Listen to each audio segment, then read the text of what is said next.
This is an audio recording of The Invisible Man by H.G. Wells, narrated by Right Here Audio. Chapter 19, Certain First Principles. "What's the matter?" asked Kemp when the Invisible Man admitted him. "Nothing," was the answer. "But confound it! The smash?" "Fit of temper," said the Invisible Man. "Forgot this arm, and it's sore." "You're rather liable to that sort of thing." "I am." Kemp walked across the room and picked up the fragments of broken glass. "All the facts are out about you," said Kemp, standing up with the glass in his hand. "All that happened in Iping and down the hill, the world has become aware of its invisible citizen. But no one knows you are here." The Invisible Man swore. "The secret's out. I gather it was a secret. I don't know what your plans are, but of course I'm anxious to help you." The Invisible Man sat down on the bed. "There's breakfast upstairs," said Kemp, speaking as easily as possible, and he was delighted to find his strange guest rose willingly. Kemp led the way up the narrow staircase to the belvedere. "Before we can do anything else," said Kemp, "I must understand a little more about this invisibility of yours."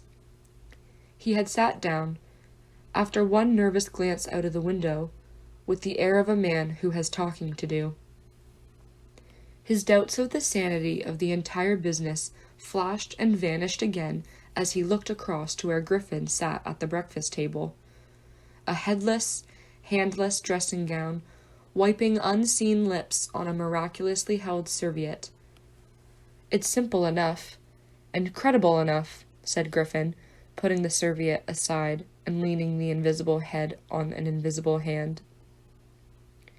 "No doubt, to you, but—" Kemp laughed. "Well, yes. To me it seemed wonderful at first, no doubt. But now, great God! But we will do great things yet. I came on the stuff first at Chesilstowe." "Chesilstowe?" "I went there after I left London. You know, I dropped medicine and took up physics. No, well, I did. Light fascinated me." "Ah." "Optical density. The whole subject is a network of riddles. A network with solutions glimmering elusively through. And being but 22 and full of enthusiasm, I said, I will devote my life to this. This is worthwhile. You know what fools we are at 22. "Fools then or fools now?" said Kemp, as though knowing could be any satisfaction to a man. "But I went to work, like a slave, and I hardly worked and thought about the matter 6 months before light came through one of the meshes suddenly, blindingly. I found a general principle of pigments and refraction, a formula, a geometrical expression involving 4 dimensions. Fools, common men, even common mathematicians, do not know anything of what some general expression may mean to the student of molecular physics. In the books that Tramp has hidden, there are marvels, miracles. But this was not a method, it was an idea that might lead to a method by which it would be possible, without changing any other property of matter, except, in some instances colors, to lower the refractive index of a substance, solid or liquid, to that of air, so far as all practical purposes are concerned." "Phew," said Kemp. "That's odd, but still I don't see quite— I can understand that thereby you could spoil a valuable stone, but personal invisibility is a far cry." "Precisely," said Griffin. "But consider, visibility depends on the action of the visible bodies on light. Either a body absorbs light, or it reflects or refracts it, or does all these things. If it neither reflects nor refracts nor absorbs light, it cannot of itself be visible. You see an opaque red box, for instance, because The color absorbs some of the light and reflects the rest, all the red part of the light, to you. If it did not absorb any particular part of the light, but reflected it all, then it would be a shining white box. Silver. A diamond box would neither absorb much of the light nor reflect much from the general surface, but just here and there, where the surfaces were favorable, the light would be reflected and refracted so that you would get a brilliant appearance of flashing reflections and translucencies, a sort of skeleton of light. A glass box would not be so brilliant nor so clearly visible as a diamond box because there would be less refraction and reflection. See that? From certain points of view, you would see quite clearly through it. Some kinds of glass would be more visible than others. A box of flint glass would be brighter than a box of ordinary window glass. A box of very thin common glass would be hard to see in a bad light, because it would absorb hardly any light and refract and reflect very little. And if you put a sheet of common white glass in water, still more if you put in some denser liquid than water, it would vanish almost altogether, because light passing from water to glass is only slightly refracted or reflected, or indeed affected in any way.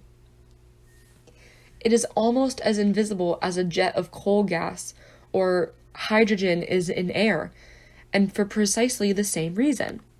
Yes, said Kemp, that is pretty plain sailing. And here's another fact you will know to be true. If a sheet of glass is smashed, Kemp, and beaten into a powder, it becomes much more visible while it's in the air. It becomes at last an opaque white powder. This is because the powdering multiplies the surface of the glass at which refraction and reflection occur. In the sheet of glass, there are only two surfaces. In the powder, the light is reflected or refracted by each grain it passes through, and very little gets right through the powder. But if the white powdered glass is put into water, it forthwith vanishes. The powdered glass and water have much the same refractive index, that is, the light undergoes very little refraction or reflection in passing from one to the other. You make the glass invisible by putting it into a liquid of nearly the same refractive index. A transparent thing becomes invisible if it is put in any medium of almost the same refractive index. And if you will consider only a second, you will see also that the powder of glass might be made to vanish in air if its refractive index could be made the same as that of air. For then there would be no refraction or reflection as the light passed from glass to air. Yes, said Kemp, but a man's not powdered glass. No, said Griffin, he's more transparent. Nonsense!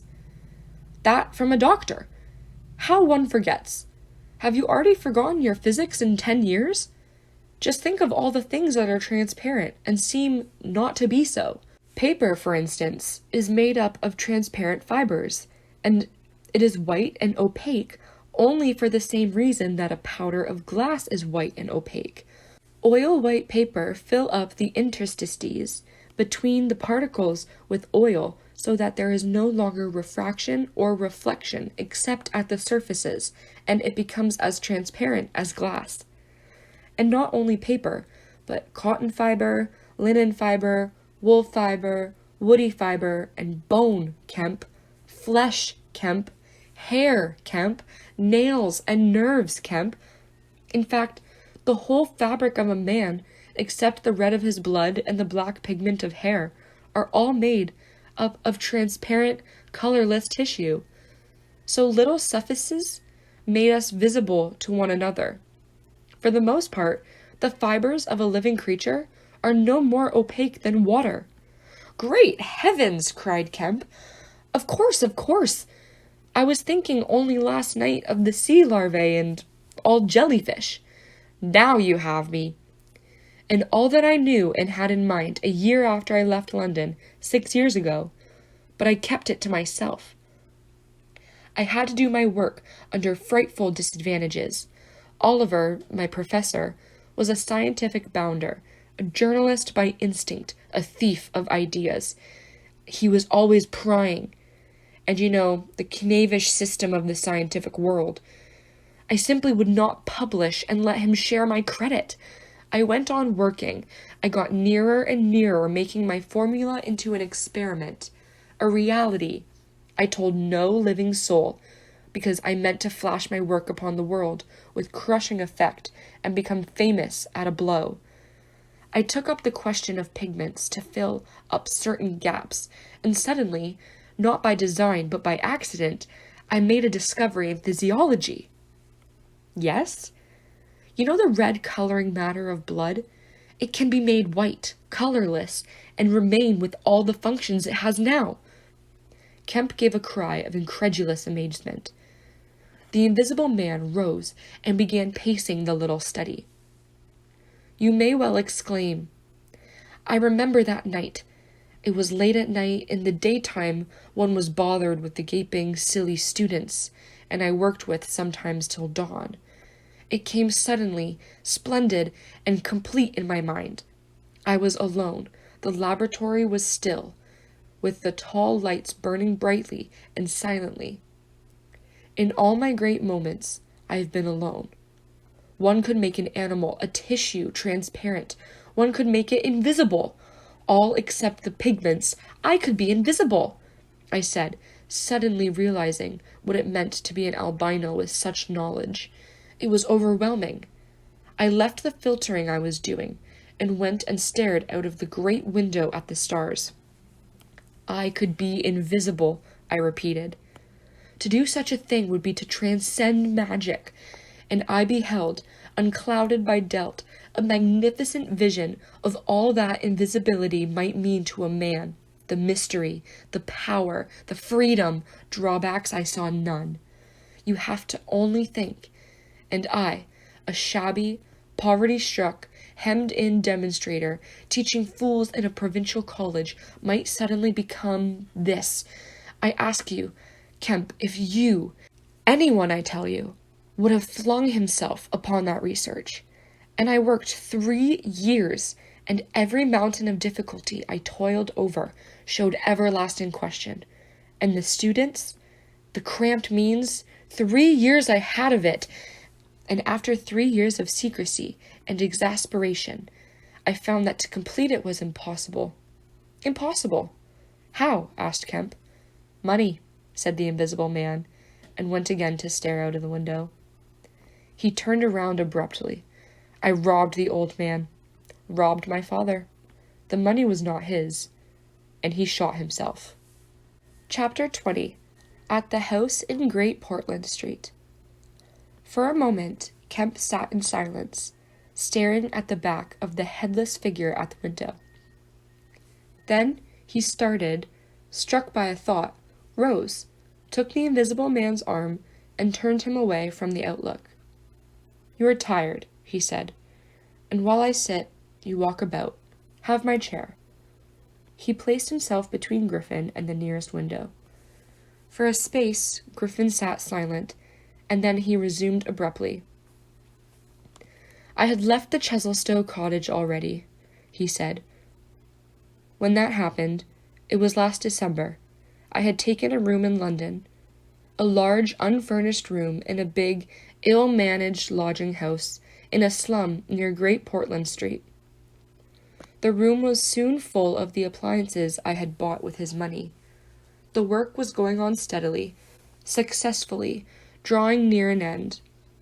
I was like a man emerging from a thicket, and suddenly coming on some unmeaning tragedy. I went to bury him. My mind was still on this research, and I did not lift a finger to save his character. I remember the funeral, the cheap hearse, the scant ceremony, the windy, frost-bitten hillside, and the old college friend of his who read the service over him, a shabby, black, bent old man with a sniveling cold. I remember walking back to the empty house, through the place that had once been a village, and was now patched and tinkered by the jerry builders into the ugly likeness of a town. Every way the roads ran out at last into the discrant fields and ended in rubble heaps and rank wet weeds. I remember myself as a gaunt black figure going along the slippery, shiny pavement, and the strange sense of detachment I felt from the squalid respectability and sordid commercialism of the place. I did not feel a bit sorry for my father. He seemed to me to be the victim of his own foolish sentimentality. The current cant required my attendance at his funeral, but it was really not my affair. But going along the high street, my old life came back to me for a space, for I met the girl I had known 10 years since. Our eyes met. Something moved me to turn back and talk to her. She was a very ordinary person. It was all like a dream, that visit to the old places. I did not feel then that I was lonely, that I had come out from the world into a desolate place. I appreciated my loss of sympathy, but I put it down to the general inanity of things. Re-entering my room seemed like the recovery of reality. There were things I knew and loved. There stood the apparatus, the experiments arranged and waiting, and now there was scarcely a difficulty left beyond the planning of details. I will tell you, Kemp, sooner or later, all the complicated processes. We need not go into that now. For the most part, saving certain gaps I chose to remember, they are written in cipher in those books that Tramp has hidden. We must hunt him down. We must get those books again. But the essential phase was to place the transparent object whose refractive index was to be lowered between two radiating centers of a sort of ethereal vibration, of which I will tell you more fully later. No, not those Rontgen vibrations. I don't know that these others of mine have been described, yet they are obvious enough. I needed 2 little dynamos, and these I worked with a cheap gas engine. My first experiment was a bit of a white wool fabric. It was the strangest thing in the world to see it in the flicker of the flashes, soft and white, and then to watch it fade like a wreath of smoke and vanish. I could scarcely believe I had done it. I put my hand into the emptiness, and there was the thing as solid as ever. I felt it awkwardly and threw it on the floor. I had a little trouble finding it again, and then came a curious experience. I heard a meow behind me, turning, saw a lean white cat, very dirty, on this cistern cover outside the window. A thought came into my head. "Everything ready for you," I said, and went to the window, opened it, and called softly. She came in, purring. The poor beast was starving, and I gave her some milk. All my food was in a cupboard in the corner of the room. After that, she went smelling round the room, evidently with the idea of making herself at home. The invisible rag upset her a bit. You should have seen her spit at it. But I made her comfortable on the pillow of my truckle bed, and I gave her butter to get her to wash. "And you processed her?" "I processed her. But giving drugs to a cat is no joke, Kemp, and the process failed." "Failed?" "In 2 particulars. These were the claws and the pigment stuff." "What is it?" "At the back of the eye in a cat, you know." "Tapedum?" "Yes, the tapedum. It didn't go. After I'd given the stuff to bleach the blood and done certain other things to her, I gave the beast opium and put her and the pillow she was sleeping on the apparatus. And after all the rest had faded and vanished, there remained 2 little ghosts of her eyes. Odd. I can't explain it. She was bandaged and clamped, of course, so I had her safe, but she woke while she was still misty and meowed dismally, and someone came knocking. It was an old woman from downstairs, who suspected me of vivisecting a drink-sudden, odd old creature, with only a white cat to care for in all the world. I whipped out some chloroform, applied it, and answered the door. "Did I hear a cat?" she asked. My cat? Not here, said I very politely. She was a little doubtful and tried to peer past me into the room. Strange enough to her, no doubt, bare walls, uncurtained windows, truckle bed, with the gas engine vibrating in the seethe of the radiant points, and that faint ghastly stinging of chloroform in the air. She had to be satisfied at last and went away again. How long did it take? Asked Kemp. 3 or 4 hours, the cat. The bones and sinews and the fat were the last to go. The tips of the colored hairs and, as I say, the back part of the eye, tough, iridescent stuff it is, wouldn't go at all. It was night outside, long before the business was over, and nothing was to be seen but the dim eyes and the claws. I stopped the gas engine, felt for and stroked the beast, which was still insensible, and then, being tired, left it sleeping on the invisible pillow and went to bed. I found it hard to sleep. I lay awake thinking weak, aimless stuff, going over the experiment over and over again, or dreaming feverishly of things growing misty and vanishing about me, until everything, the ground I stood on, vanished, and so I came to that sickly falling nightmare one gets. About 2, the cat began meowing about the room. I tried to hush it by talking to it, and then I decided to turn it out. I remember the shock I had when, striking a light, there were just the round eyes shining green and nothing round them. I would have given it milk, but I hadn't any. It wouldn't be quiet. It just sat down and meowed at the door. I tried to catch it, with an idea of putting it out the window, but it wouldn't be caught. It vanished. Then it began meowing in different parts of the room. At last, I opened the window and made a bustle. I suppose it went out at last. I never saw any more of it. Then, heaven knows why, I fell thinking of my father's funeral again, and the dismal, windy hillside, until the day had come. I found sleeping was hopeless, and, locking my door after me, wandered out into the morning streets. You don't mean to say there's an invisible cat at large, said Kemp. If it hasn't been killed, said the invisible man, why not? Why not? Said Kemp. I didn't mean to interrupt. It's very probably been killed, said the invisible man. It was alive 4 days after, I know, and down a grating in Great Titchfield Street, because I saw a crowd round the place, trying to see whence the meowing came. He was silent for the best part of a minute.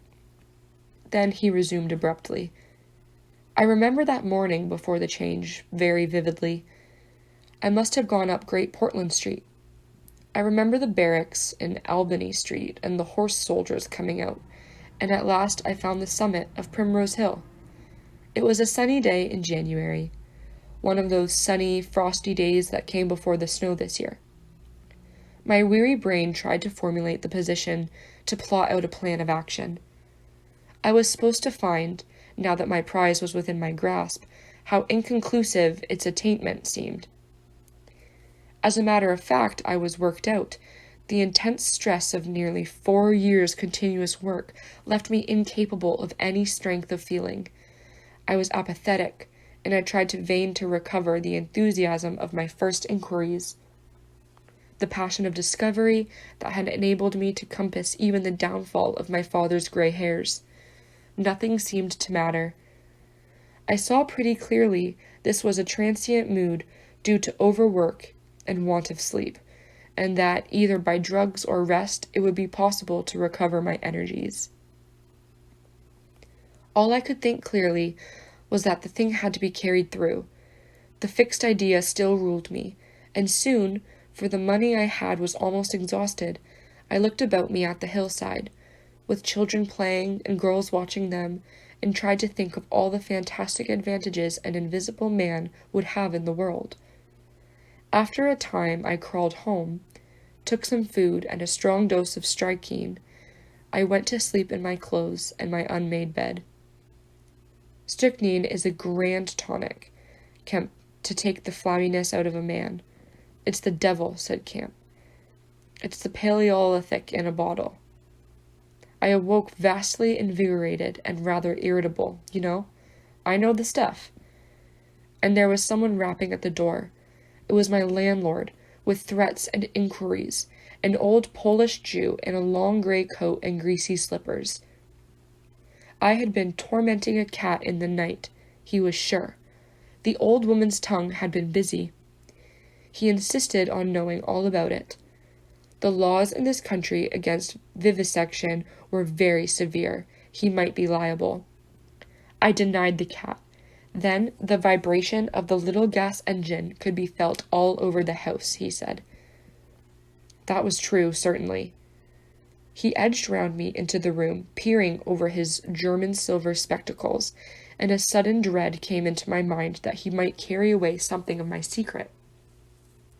I tried to keep between him and the concentrating apparatus I had arranged, and that only made him more curious. What was I doing? Why was I always alone and secretive? Was it legal? Was it dangerous? I paid nothing but the usual rent. His had always been a most respectable house, in a disreputable neighborhood. Suddenly, my temper gave way. I told him to get out. He began to protest, to jabber of his right of entry. In a moment, I had him by the collar. Something ripped, and he went spinning out into his own passage. I slammed and locked the door and sat down quivering. He made a fuss outside, which I disregarded, and after a time, he went away. But this brought matters to a crisis. I did not know what he would do, nor even what he had the power to do. To move to fresh apartments would have meant delay. Altogether, I had barely £20 left in the world, for the most part in a bank, and I could not afford that. Vanish. It was irresistible. Then there would be an inquiry, the sacking of my room. At the thought of the possibility of my work being exposed or interrupted at its very climax, I became very angry and active. I hurried out with my 3 books of notes, my checkbook, the tramp has them now, and directed them from the nearest post office to a house of call for letters and parcels in Great Portland Street. I tried to go out noiselessly. Coming in, I found my landlord going quietly upstairs. He had heard the door close, I suppose. You would have laughed to see him jump aside on the landings as I came tearing after him. He glared at me as I went by him, and I made the house quiver with the slamming of my door. I heard him come shuffling up to my floor, hesitate, and go down. I set to work upon my preparations forthwith. It was all done that evening and night. While I was still sitting under the sickly, drowsy influence of the drugs that decolorize blood, there came a repeated knocking at the door. It ceased. Footsteps went away and returned, and the knocking was resumed. There was an attempt to push something under the door, a blue paper. Then, in a fit of irritation, I rose and went and flung the door wide open.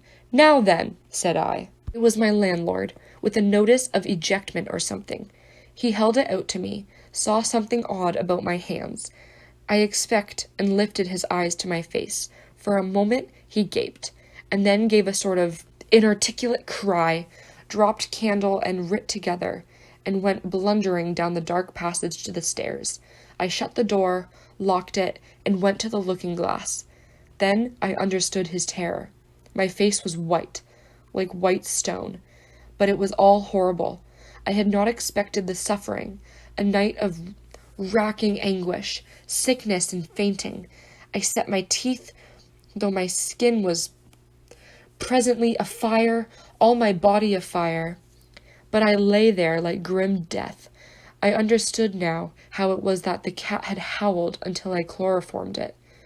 Luckily, it was I lived alone and untended in my room.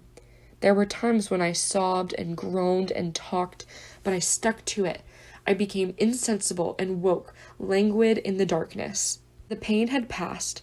I thought I was killing myself, and I did not care. I shall never forget that dawn, and the strange horror of seeing that my hands had become as clouded glass, and watching them grow clearer and thinner as the day went by, until at last I could see the sickly disorder of my room through them.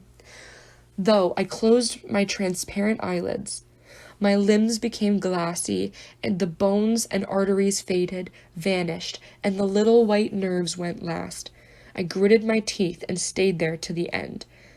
At last only the dead tips of the fingernails remained, pallid and white, and the brown stain of some acid upon my fingers. I struggled up. At first I was incapable as a swathed infant, stepped with limbs I could not see. I was weak and very hungry. I went and stared at nothing in my shaving glass, as nothing save where an unaudited pigment still remained behind the retina of my eyes, fainter than mist. I had to hang on to the table and press my forehead against the glass. It was only by a frantic effort of will that I dragged myself back to the apparatus and completed the process. I slept during the forenoon, pulling the sheet over my eyes to shut out the light, and about midday I was awakened again by knocking. My strength had returned. I sat up and listened and heard a whispering. I sprang to my feet and as noiselessly as possible began to detach the connections of my apparatus and to distribute it about the room, so as to destroy the suggestions of its arrangement. Presently the knocking was renewed and voices called, first my landlord's and then 2 others. To gain time I answered them. The invisible rag and pillow came to hand, and I opened the window and pitched them out onto the cistern cover. As the window opened, a heavy crash came at the door. Someone had charged it, with the idea of smashing the lock, but the stout bolts I had screwed up some days before stopped them. That startled me, made me angry. I began to tremble and do things hurriedly. I tossed together some loose paper, straw, packing paper, and so forth in the middle of the room, and turned on the gas. Heavy blows began to rain upon the door. I could not find the matches. I beat my hands on the wall with rage. I turned down the gas again, stepped out of the window on the cistern cover very softly, lowered the sash, and sat down, secure and invisible, but quivering with anger, to watch events. They split a panel, I saw, and in another movement they had broken away the staples of the bolts and stood in the open doorway. It was the landlord and his 2 stepsons, sturdy young men of 3 or 4 and 20. Behind them fluttered the old hag of a woman from downstairs. You may imagine their astonishment to find the room empty. One of the younger men rushed to the window at once, flung it up, and stared out. His staring eyes and thick-lipped, bearded face came a foot from my face. I was half-minded to hit his silly countenance, but I arrested my double fist. He stared right through me. So did the others as they joined him. The old man went and peered under the bed, and then they all made a rush for the cupboard. They had to argue about it at length in Yiddish and Cockney English. They concluded I had not answered them, that their imagination had deceived them. A feeling of extraordinary elation took the place of my anger as I sat outside the window and watched these 4 people, for the old lady came in, glancing suspiciously about her like a cat, trying to understand the riddle of my behavior. The old man, so far as I could understand his patois, agreed with the old lady that I was a vivisectionist. The sons protested in garbled English that I was an electrician and appealed to the dynamos and radiators. They were all nervous about my arrival, although I found subsequently that they had bolted the front door. The old lady peered into the cupboard and under the bed, and one of the young men pushed up the register and stared up the chimney. One of my fellow lodgers, a costermonger, who shared the opposite room with the butcher, appeared on the landing, and he was called in and told incoherent things. It occurred to me that the radiators, if they fell into the hands of some acute, well-educated person, would give me away too much. And watching my opportunity, I came into the room and tilted one of the little dynamos off its fellow on which it was standing, and smashed both apparatus. Then, while they were trying to explain the smash, I dodged out of the room and went softly downstairs.